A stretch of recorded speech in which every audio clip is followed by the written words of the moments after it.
Começa agora, pela Rádio Toques de Aruanda, programa Umbanda, Consciência e Juventude, com o sacerdote umbandista Franz Meyer. Oferecimento Instituto Cultural e Social Plenitude. Estamos localizados na Rua Doutor Sérgio Meira, 41, Barra Funda, São Paulo. Maiores informações no e-mail umbandaconsciente@gmail.com. No ar, programa Umbanda, Consciência e Juventude, com o sacerdote umbandista Franz Meyer.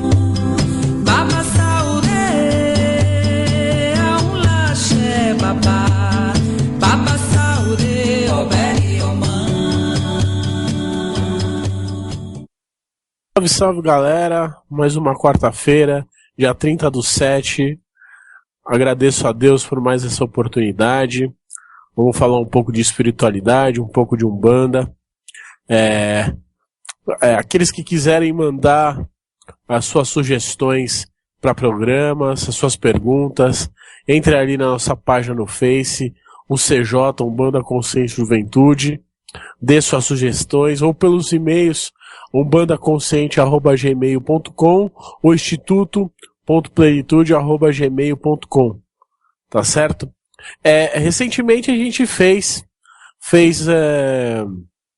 um canal no YouTube que é Instituto Plenitude, e a gente está começando a fazer alguns vídeos, não só, aliás, não falando de religião, mas falando de espiritualidade, né? Que são duas conversas, embora muito parecidas, uma coisa remeta à outra, mas totalmente diferente, né? Então, quando eu falo de espiritualidade, eu falo do espírito como um ser, né? Então, e o mundo espiritual com relação ao espírito. Quando eu falo de religião, eu falo de alguma vertente segundo a visão daquela religião, né? Então a gente está num tempo que espiritualidade é importante se falar, é importante se entender que existe um mundo espiritual e ele precisa ser conscientizado para que a gente possa ter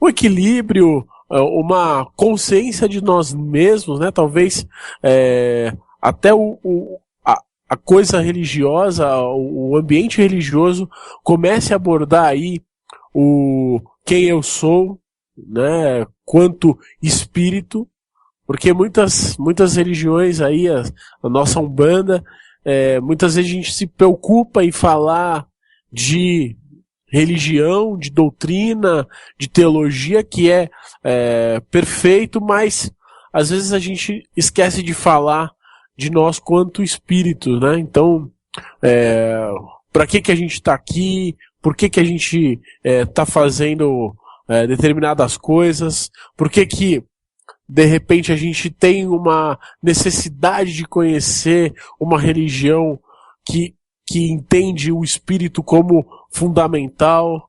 Por que a gente tem a necessidade de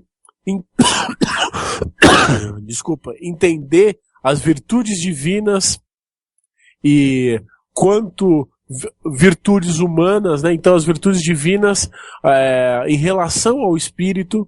Então é um papo bem legal que a gente está começando a fazer, a gente está engatinhando ainda, mas espero que vocês gostem.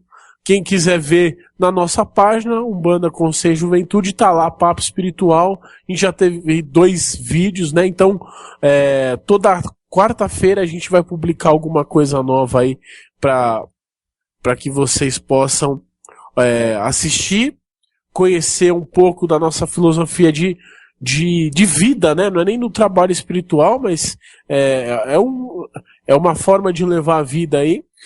E claro, se você tiver interesse de gravar, de expor o seu ponto, procura a gente ali na Rua Doutor Sérgio Meira, 41.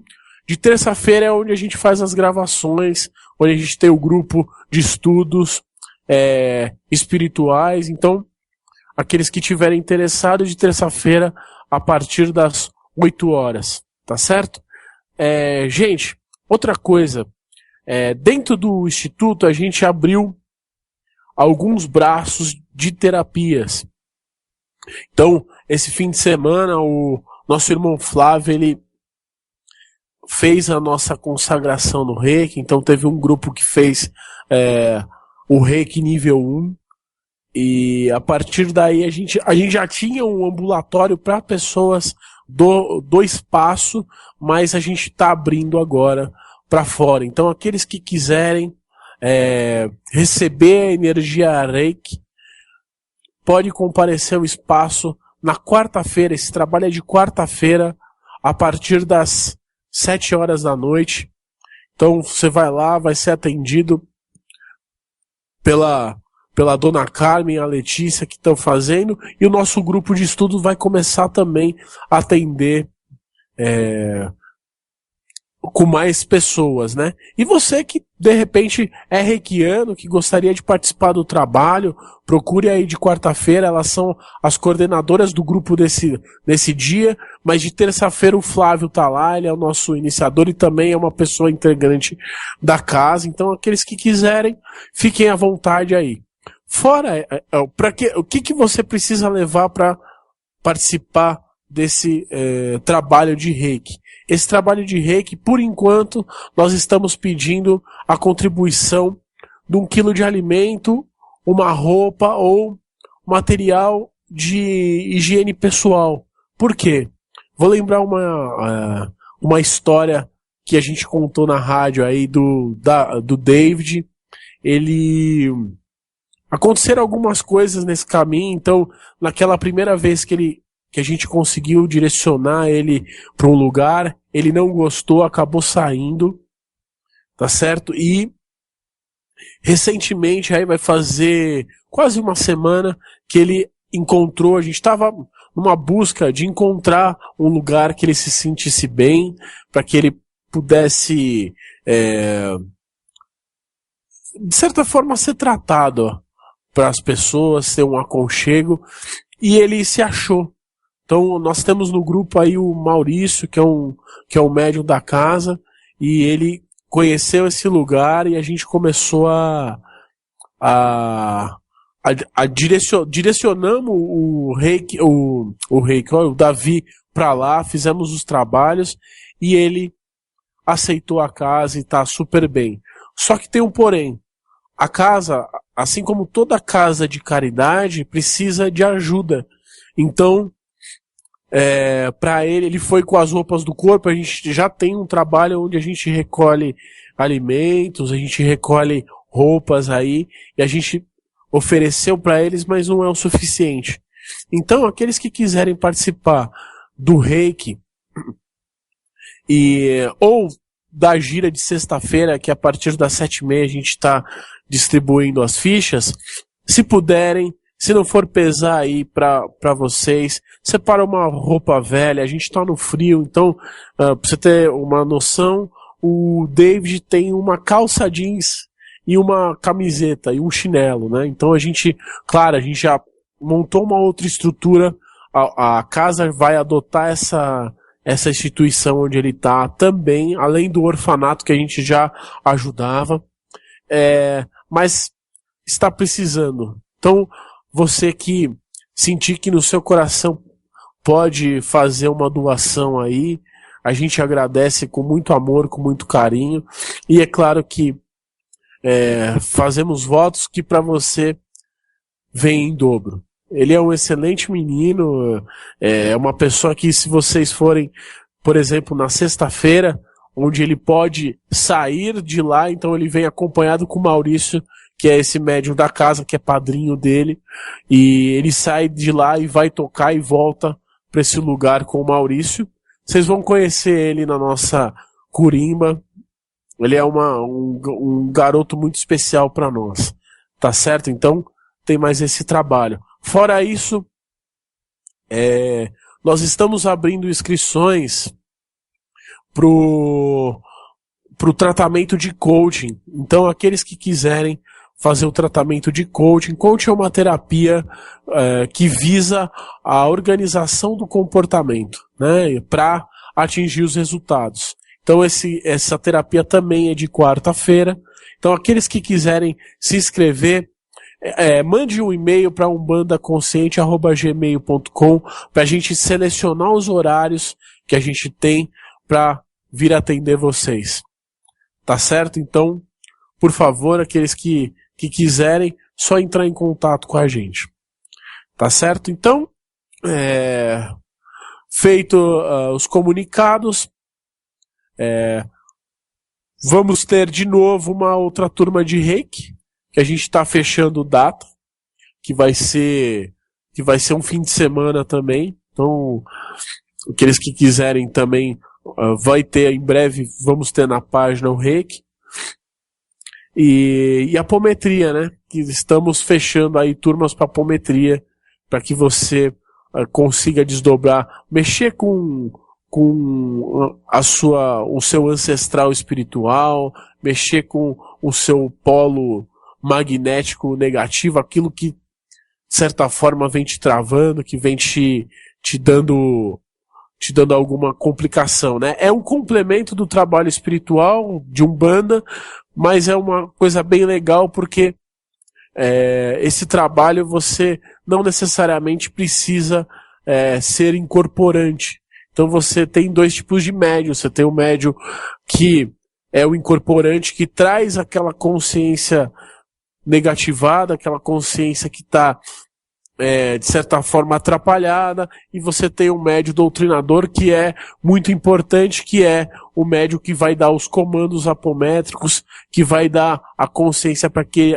esse espírito ele possa se libertar aí da dor. Tá certo?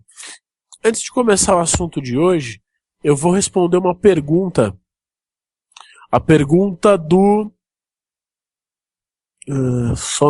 Edson Siqueira. Boa noite. Fui membro de uma casa espírita por 10 anos. Disciplina rígida e caridade às bandeiras da casa. Este ano me retirei da casa por vários motivos. Fui conhecer um terreiro de Umbanda e me senti bem, mas uma carreta de dúvidas se instalou. E fui em outro terreiro. Estou com dificuldade de entender e aceitar o que acontece na assistência. Se alimentam durante a gira, usam o celular, não fazem silêncio. E assim em todos. Ele pergunta se é assim em todos os terreiros. E outro aspecto estou chegando agora. Frequentei 7 giras e só um bandista conversou comigo fora da gira. Achei um grupo muito fechado. Obrigado pela atenção, Edson. Bom, Edson, então nós vamos dividir a sua pergunta em 2 aspectos. Primeiro, no aspecto da filosofia da casa. Tem casas que preferem deixar as pessoas mais à vontade. Embora, por exemplo, lá no nosso espaço, a gente pede que as pessoas tenham respeito e acaba até por uma consciência, o pessoal fica quieto esperando o seu atendimento. Os médiuns dentro da gira, aqueles que estão prestando aí a sua caridade, eles acabam conversando. Eu até incentivo a conversa, porque eu acho que a corrente fica muito mais forte quando as pessoas se conhecem, né? Então, foi uma casa que eu posso chamar de família Plenitude, né? Que é o Instituto Plenitude, eu chamo de família porque eu acho que aquilo, né? A caridade começa em casa. Então, eu prezo por um grupo unido, um grupo que se conversa, um grupo que se preocupa.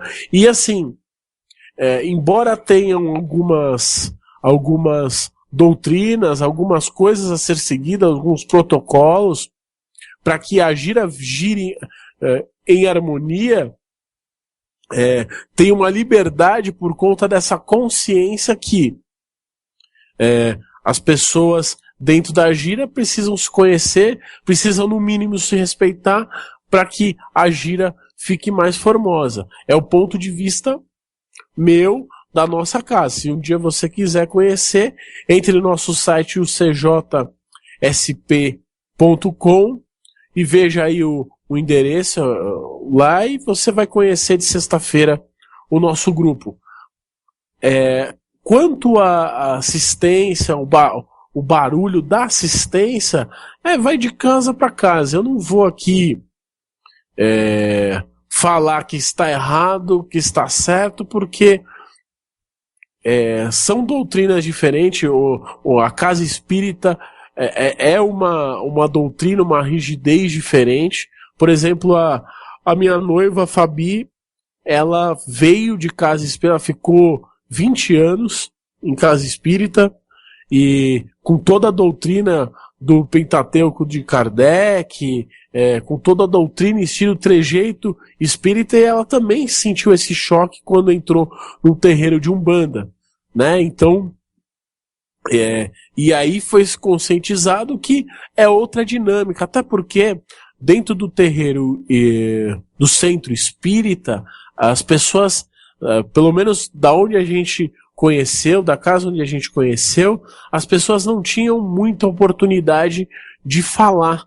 Então, o centro de Umbanda é uma leitura mais dinâmica, vamos dizer assim.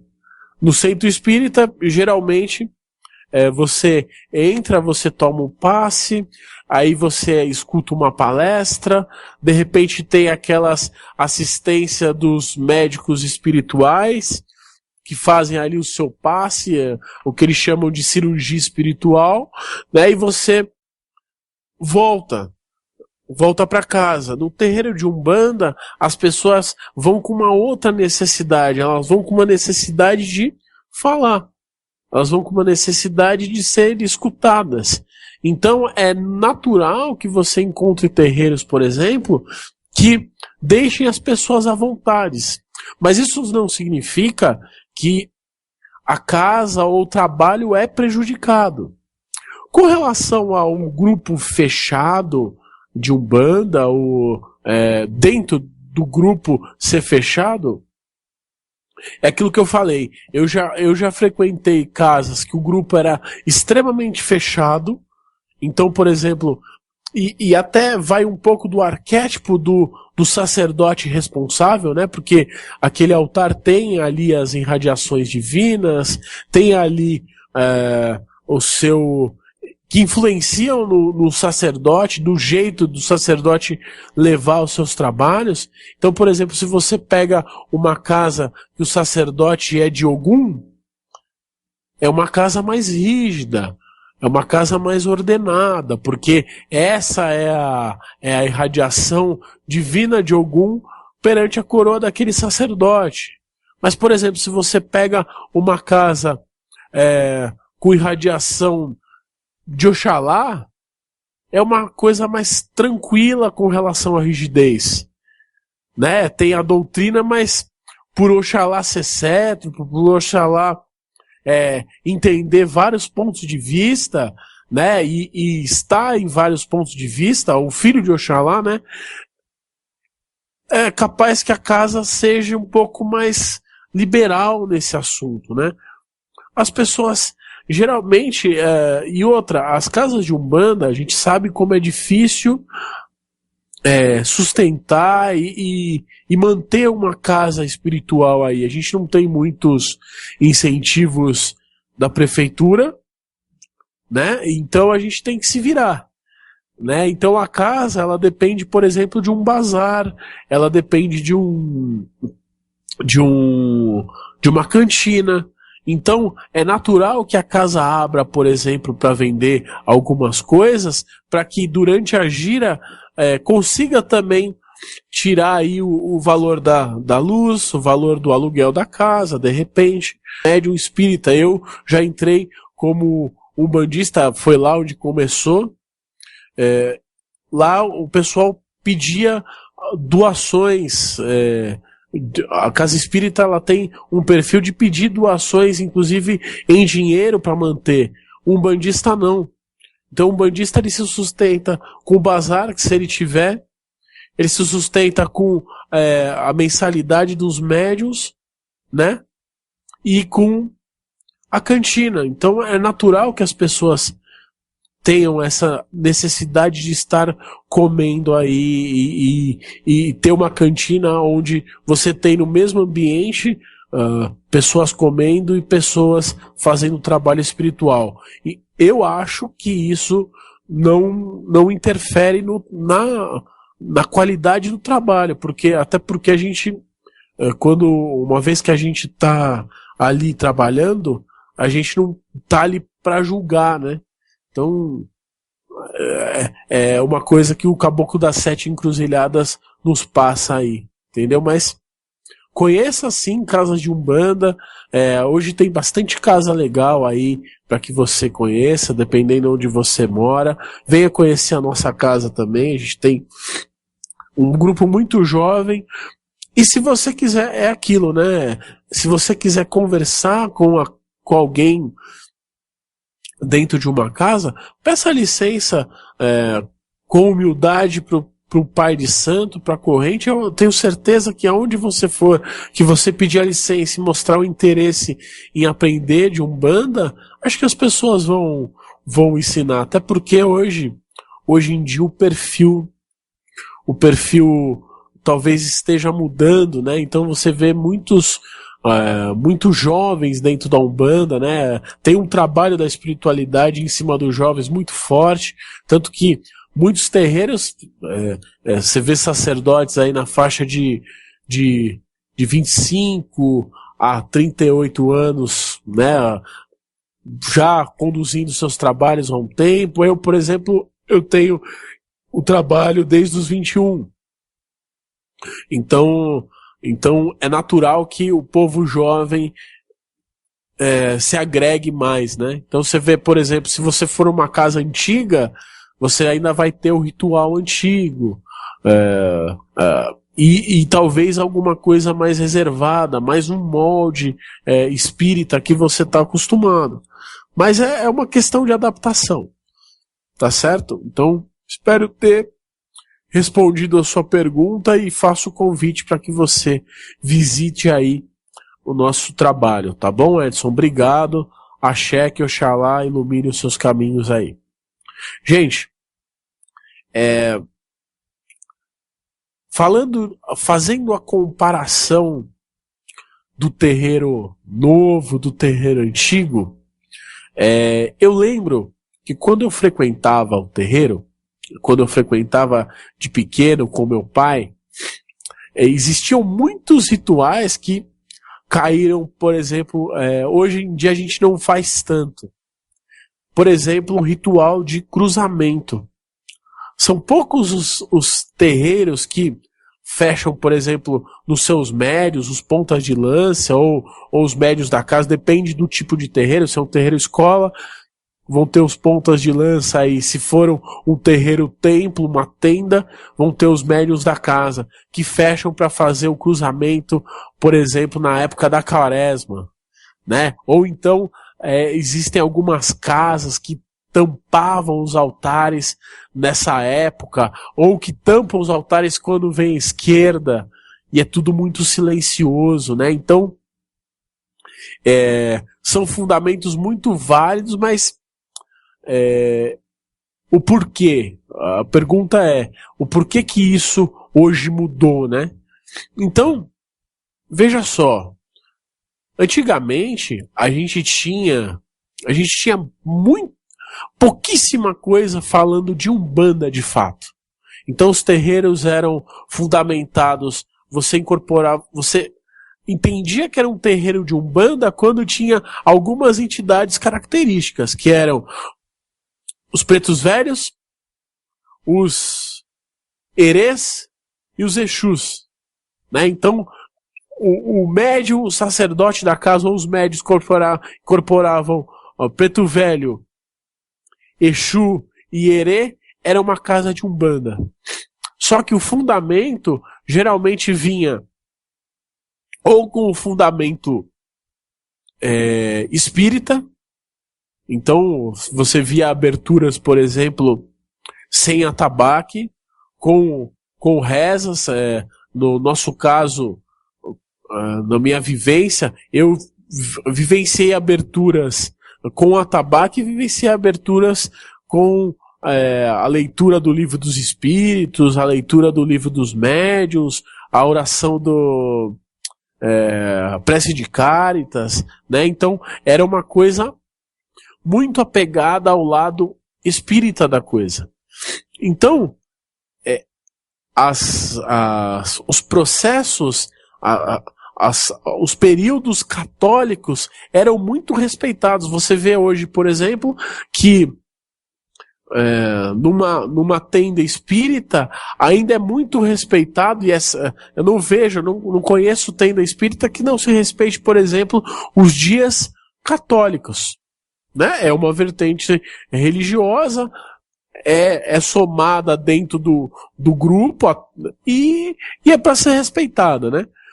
Ou então o cruzamento, a consciência, por exemplo, que o Exu é um ser negativo, né? Então, antigamente se tinha esse conceito de Exu ser negativo. Por quê?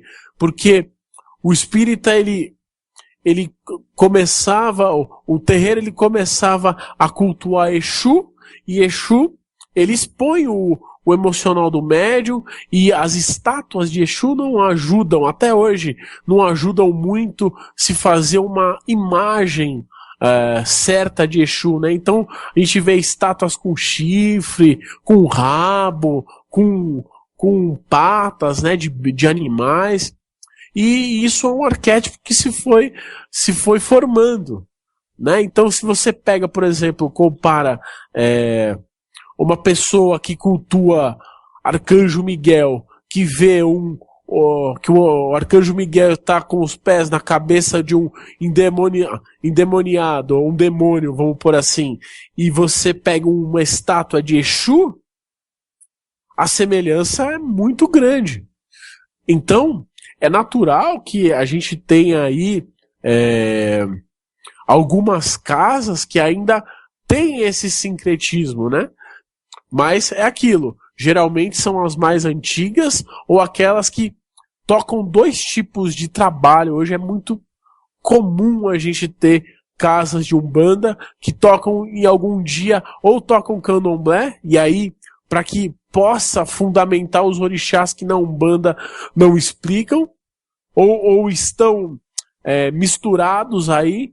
Eu vou falar, por exemplo, de Logum Edé, né? Logum Edé não é um orixá presente na Umbanda, né? Ou presente não, acho que todos os orixás são presentes, mas não foi um orixá que foi desmistificado ou compilado na Umbanda de forma inteligível para que a gente aprendesse a virtude específica desse orixá. Só que o sacerdote que vinha do candomblé, ele tinha esse orixá, e como que ele fazia? Ele tinha um rito para falar de orixá, de candomblé, fazer os seus ebós, fazer os seus trabalhos de corte, os seus trabalhos na natureza, e você tinha um rito de Umbanda, onde ele cultuava também o seu Egum, né? Como diz, né? O espírito humano. Então ele cultuava o Preto Velho, ele cultuava o Exu, ele cultuava de repente o baiano, né? Então é comum a gente ter essas misturas aí de fundamentos, né? Não vou aqui dizer para você o que é certo, o que é errado, mas até por um contexto histórico, é legal quando a gente visitar alguma casa, quando a gente olhar para um altar, a gente saber identificar e como se portar. Por exemplo, um sacerdote que veio de uma doutrina do candomblé, os filhos de santo geralmente encostam a testa no chão para saudá-lo. No rito de Umbandomblé, vamos por assim, você tem o fundamento de Eked, né, que é um fundamento que é é a mulher que toca, que assiste o orixá. Então, dentro de uma umbanda já compilada nos moldes, por exemplo, da umbanda sagrada, a gente não vai ver isso. A gente vai ver os orixás muito bem descritos e no molde, a incorporação no molde umbandista. Você vai ver, por exemplo, um filho de Ogum de cabeça podendo incorporar o seu manifestador Xangô, ou seu manifestador Oxóssi, o seu manifestador dos 14 orixás, e dentro do culto africano, do candomblé, a gente não tem, né? Então, por exemplo, o filho de Ogum, ele vai incorporar o seu orixá, ele vai incorporar Ogum, mas não peça para ele incorporar, por exemplo, um Xangô, se não tiver nos seus orixás, se não tiver no seu ori, né? Então,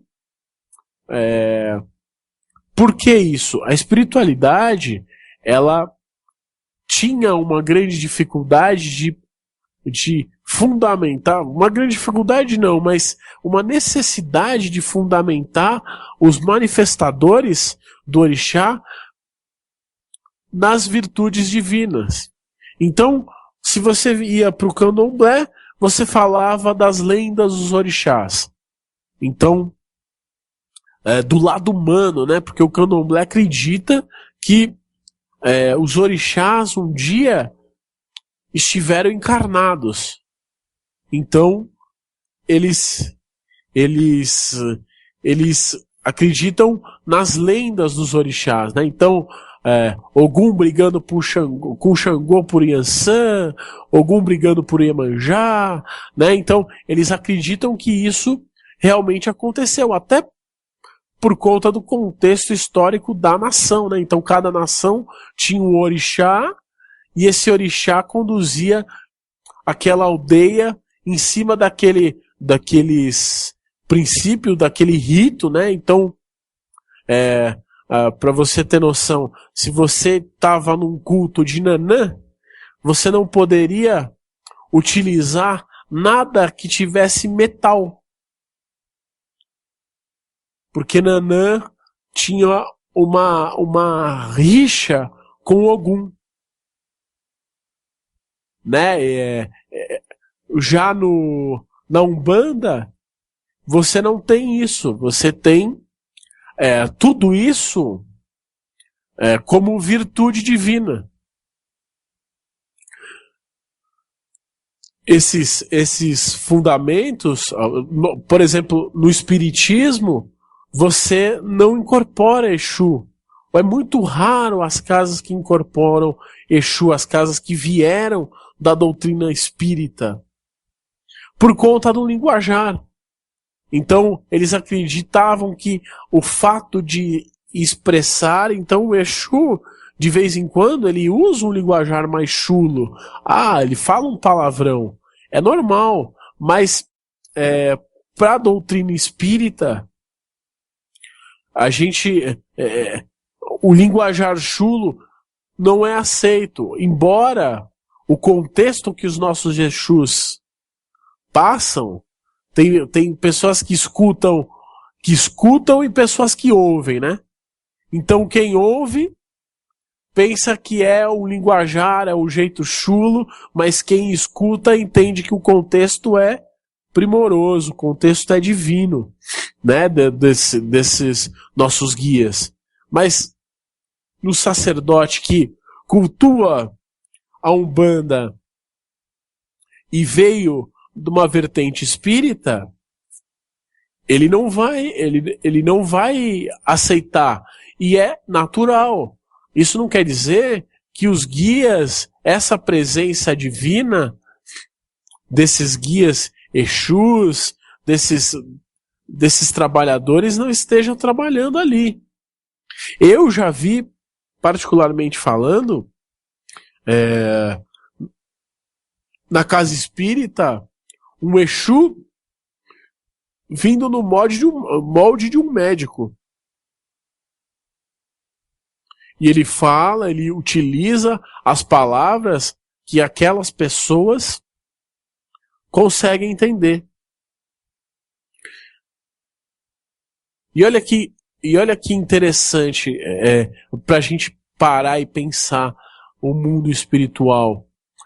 Quando você recebe... Eu por exemplo, eu já tive a oportunidade de estar dando com o meu guia incorporado, dando assistência espiritual caritativa para pessoas evangélicas. E não adianta o guia ali pedir uma oferenda. Olha, faz uma oferenda na encruzilhada. Não, porque não é o mistério que ela tem. Não é a chave que liga a ela às virtudes divinas. Então não adianta forçar. Né? Então é uma consciência que a gente começa, a espiritualidade começa a desenrijecer o médium de Umbanda para que ele se atente a isso. Às vezes a pessoa vai lá e ela tem um contexto religioso que não vai fazer sentido ela pôr uma pinga na encruzilhada. Não vai fazer sentido ela pôr a oferenda no cemitério. É claro que quando a gente fala de médium, dentro dos cursos hoje que tem de desenvolvimento mediúnico, desenvolvimento de Umbanda, o médium que vem dessa vertente, ele pode ali entender que a oferenda é um fundamento sagrado, o porquê da oferenda, o porquê pôr um charuto, o porquê que o Exu bebe, o porquê que o Exu utiliza a bebida para o seu trabalho, por que o Exu utiliza a oferenda. E aí ele vai entender, porque ali está se falando de doutrina, mas no ambiente de gira é muito complicado, porque a assistência que vai no terreiro não é umbandista. A assistência que vai no terreiro é católico, é evangélico, é espírita, é adepto, é simpatizante. Acredita na força da Umbanda, mas não necessariamente tem ela como doutrina. Então você que visita muitos terreiros, você que é simpatizante da Umbanda, quando você entra numa casa de Umbanda, quando você for entrar, veja que é claro que a espiritualidade, os seus guias vão te direcionar para uma casa que vai poder fazer ressonância contigo. Então não adianta, eles não vão, por exemplo, se você veio de uma família muito católica, que pratica muito, eles não vão te pôr num terreiro onde tem um candomblé de raiz aí. Né? Então, eles vão te pôr num lugar onde você tenha ressonância com o que você aprendeu a cultuar. É claro que as mudanças vão acontecendo à medida que o tempo que você frequentar, se você se interessar pela religião, né? E hoje tem muita coisa para falar de Umbanda, muita coisa histórica que a gente precisa olhar para entender o contexto que a gente está vivendo hoje. Então, por exemplo, a história mostra que antigamente, para você conhecer alguma coisa de Umbanda, para você saber fazer alguma coisa, se você virasse, você é novo de Umbanda e você virasse para o seu pai de santo, para o sacerdote ali e pedisse sei lá, qualquer fundamento, olha, meu pai, eu gostaria de saber como se faz uma lavagem de cabeça. Ia ser muito difícil aquele sacerdote te falar, porque a lavagem de cabeça geralmente faziam os sacerdotes que herdaram, que foram procurar o seu estudo dentro do candomblé. O candomblé faz a lavagem de cabeça. E dentro do candomblé é tudo muito fechado. Então a gente vivenciou um período muito fechado de Umbanda. E por isso que nos anos 80, até os anos 90, a gente teve um apagão na Umbanda, vamos dizer assim. Que muitas pessoas foram para outras religiões porque não tinham resposta para o seu ritual. Hoje em dia, a Umbanda ela renasce, no meu ponto de vista, ela renasce com um molde diferente, mais jovem, porque as pessoas elas já têm uma outra necessidade, uma necessidade de aprendizado. E é só você olhar, por exemplo, a ferramenta que a espiritualidade pôs, que é a internet. A necessidade da notícia, a necessidade do saber fica cada vez mais próxima. Então, hoje no terreiro de Umbanda, a gente tem verdadeiras escolas. Os guias mesmo, antes do trabalho, para sua assistência, para os médios que estão na casa, o guia-chefe, geralmente ele dá uma aula de quais são qual é o fundamento daquele trabalho, por que aquele trabalho está sendo feito. Né? Então é uma necessidade, porque é tempo de conscientizar. Então, eu vou dar um intervalo agora e depois a gente vai puxar o gancho da próxima quarta-feira, que a gente vai falar dos novos guias de Umbanda. Né? Então, como que está sendo fundado, quais são as falanges que estão se aproximando dos terreiros, o porquê que está se acrescentando muito mais coisas dentro do terreiro. Terapias, ferramentas. Tá certo? Então, até daqui a pouquinho, axé.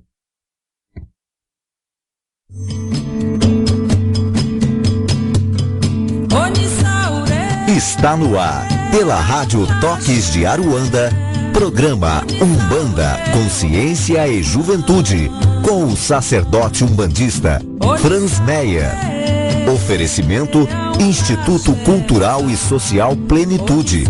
Estamos localizados na Rua Doutor Sérgio Meira, 41, Barra Funda, São Paulo.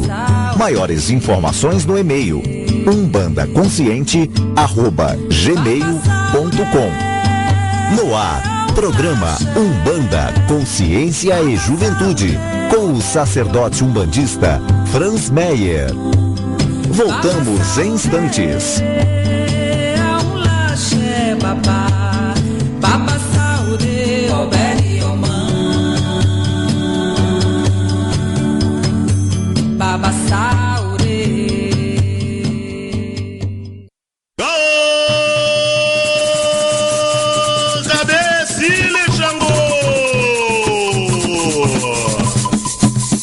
Xangô, meu pai não banda, vem de Aruanda, ele é meu orixá. Do alto de uma pedreira, ele faz justiça pra seus filhos ajudar. Xangô, meu pai não banda, vem de Aruanda, ele é meu orixá. Do alto de uma pedreira, ele faz justiça para seus filhos ajudar. Xangô, na sua aldeia não há maldades, só o amor pode reinar. Tu me ensinaste a fazer a caridade e pela terra a Umbanda exaltar. Meu pai com sua machada, ele não ataca, é só para me guardar. E no seu livro ele escreve o meu destino. meu pai Xangô, ilumina meus caminhos. Ele é Xangô, caô, caô, vencedor de demandas. Ele é meu protetor. Ele é Xangô, caô, caô, vencedor de demandas. Ele é meu protetor. Xangô, meu pai não banda, vem de Aruanda, ele é meu orixá. Do alto de uma pedreira, ele faz justiça para seus filhos ajudar. Xangô, meu pai não banda, vem de Aruanda, ele é meu orixá. Do alto de uma pedreira, ele faz justiça para seus filhos ajudar. Xangô, na sua aldeia não há maldades, sou amor pode reina. Tu me ensinaste a fazer a caridade e pela terra a Umbanda exaltar. Meu pai com sua machada, ele não ataca, é só para me guardar. E no seu... Salve, voltando aqui, vou fazer uma retificando o e-mail do Instituto, é institutocultural.plenitude@gmail.com. Então é institutocultural.plenitude@gmail.com. Tá certo? Então, veja só, uma nova espiritualidade, uma nova forma que a espiritualidade vê a necessidade do terreiro de Umbanda hoje.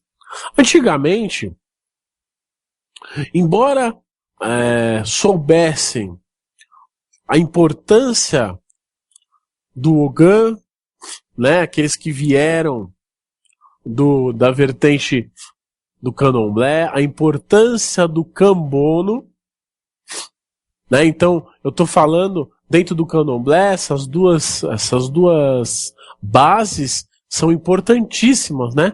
O Ogã é o segundo em comando e o Cambono é a voz do Pai de Santo quando ele está incorporado fazendo os trabalhos, né? Dentro dos terreiros de Umbanda, nessas de 90 até agora, talvez, o Cambone, ele não tinha muito o que fazer. Então a pessoa descobria que a sua mediunidade não era de incorporação. E aí o que eu faço? Eu saio. Só que ela fica com aquela ansiedade de, poxa, o que eu posso fazer? Né? Como que eu posso ser útil? Embora o trabalho dos Cambones, energeticamente, é um trabalho fabuloso. Porque ali, se você perceber, dentro de alguns terreiros, tem aquele Cambone fixo, né, para cada médium, ou então eles vão circulando. Então, quando isso acontece, existe o tratamento em cruz ou em círculo, né? Por quê? Porque quando o guia abre o espaço mágico, ele utiliza aquela força do Cambono, porque o Cambono está lá fazendo as anotações, pegando os elementos e tá deixando um pouco do seu axé e pegando um axé revigorador também do guia.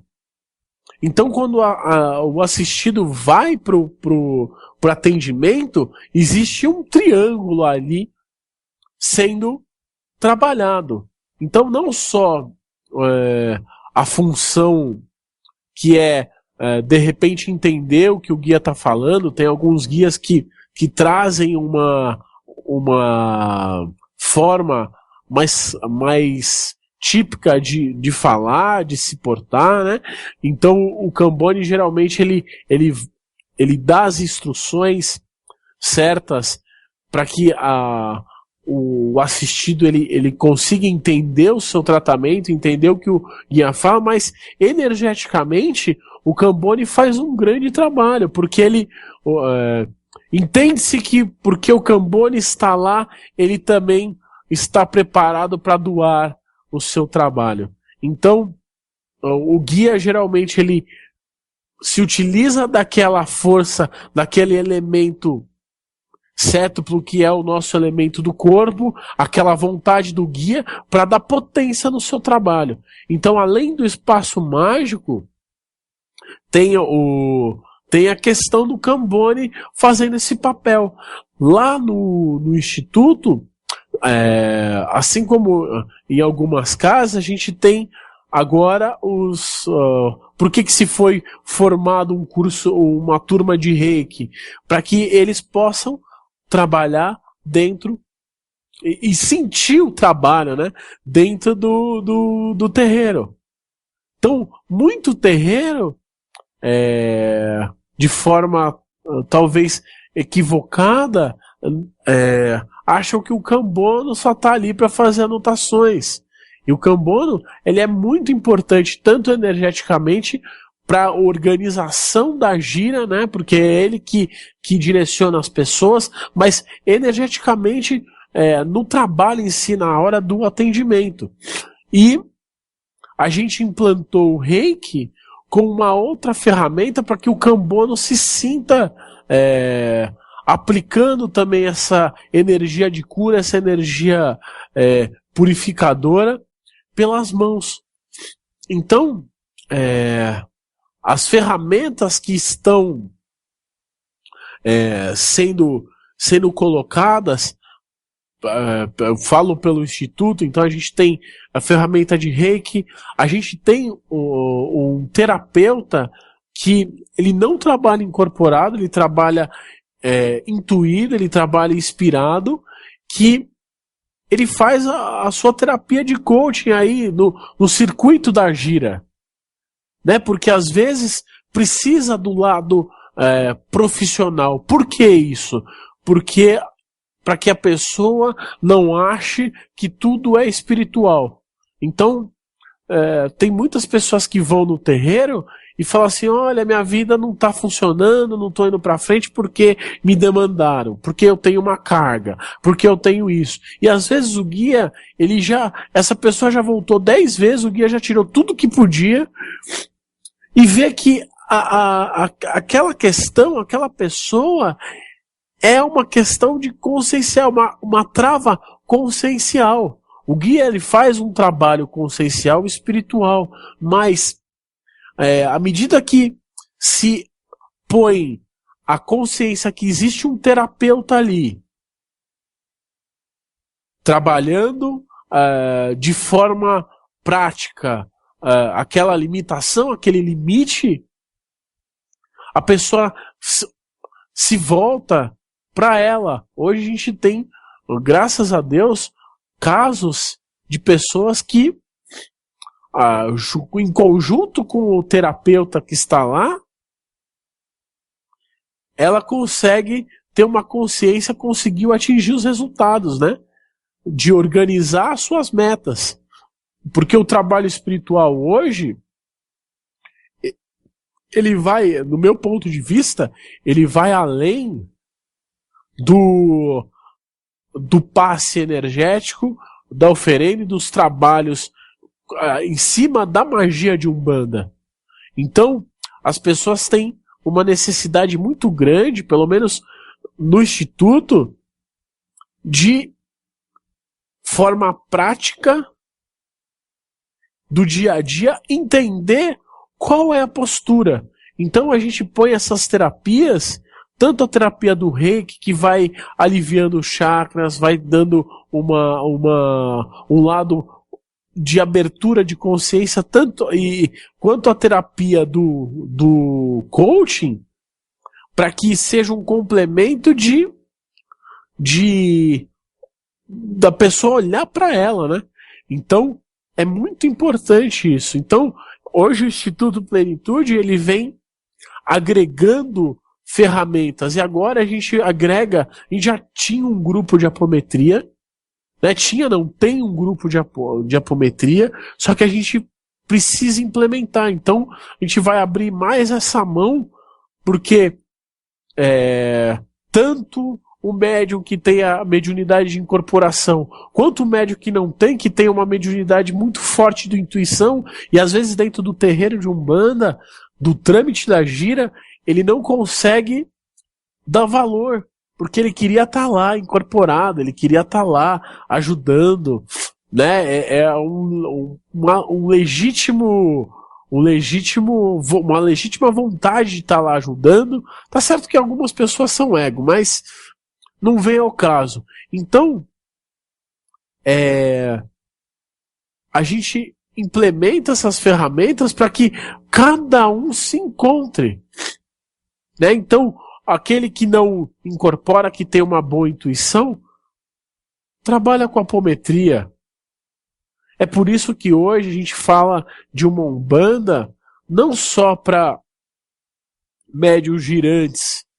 Hoje existe uma umbanda vocacional. Tem algumas pessoas lá que fazem a parte da umbanda vocacional e a gente implementa rituais para que a pessoa consiga tanto se assistir quanto, de repente, uma pessoa que precise da sua ajuda, ela consiga dar um amparo ali imediato. Nós temos aí a ferramenta da magia divina. Dentro da nossa gira, a gente tem um espaço onde se abre magia divina, porque é uma outra ferramenta, trabalha um outro polo.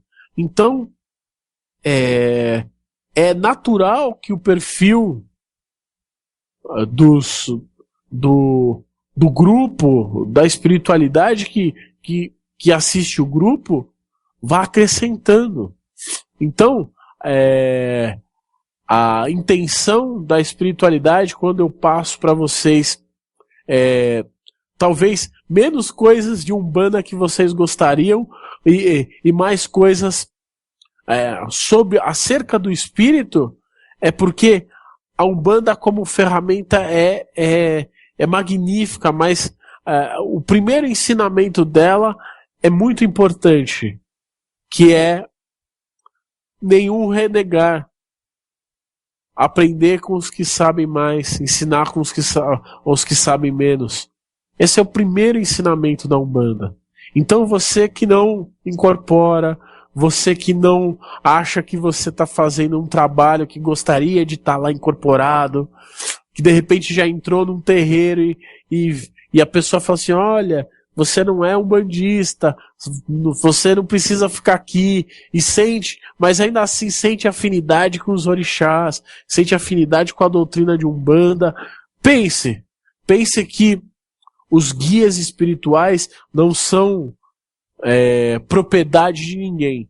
Então é até errado a gente falar, o meu guia, o guia do outro, porque o guia não é meu, ele é um mentor espiritual maravilhoso que escolheu pela sua bondade, pelo seu enredo, pela família espiritual que nós temos, de assistir, mas ele também te assiste.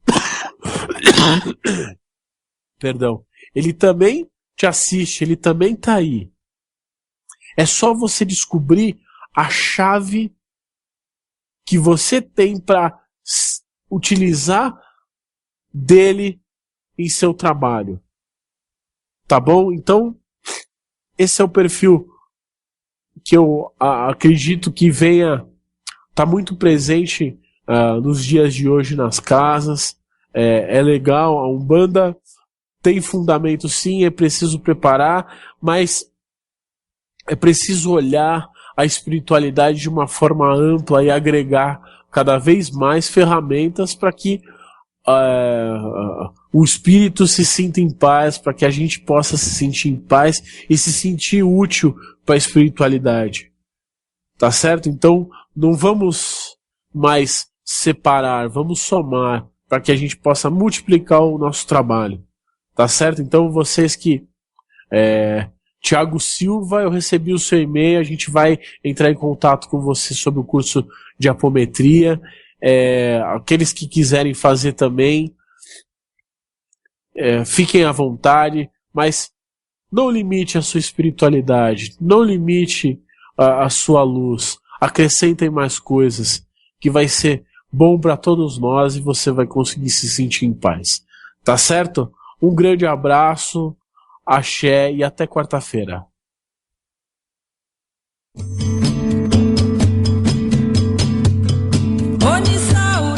Você ouviu pela Rádio Toques de Aruanda, programa Umbanda, Consciência e Juventude, com o sacerdote umbandista Franz Meyer. Oferecimento Instituto Cultural e Social Plenitude. Estamos localizados na Rua Doutor Sérgio Meira, 41, Barra Funda, São Paulo. Maiores informações no e-mail umbandaconsciente@gmail.com.